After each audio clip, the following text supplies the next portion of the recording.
ఈ లోకంలో మనం సుఖముగా బ్రతకాలంటే దేవుని కృప, దేవుని కనుదృష్టి మన మీద ఉండి మనము క్షేమముగా బ్రతకాలంటే మనము ఈ విధముగా చేయాలి. దావీదు భక్తుడు అంటున్నాడు, ఏమంటున్నాడో ఒకసారి బైబిల్ గ్రంథంలో మనం చూస్తే, యెహోవా నా కాపరి, నాకు లేమి కలగదు. పచ్చిక గల చోట్ల ఆయన నన్ను పరుండు చేయుచున్నాడు, శాంతికరమైన జలముల యొద్ద నన్ను నడిపించుచున్నాడు.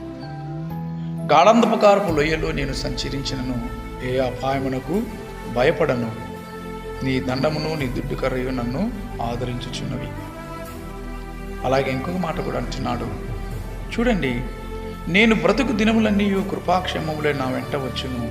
చిరకాలము యెహోవా మందిరములో నేను నివాసము చేసేదను.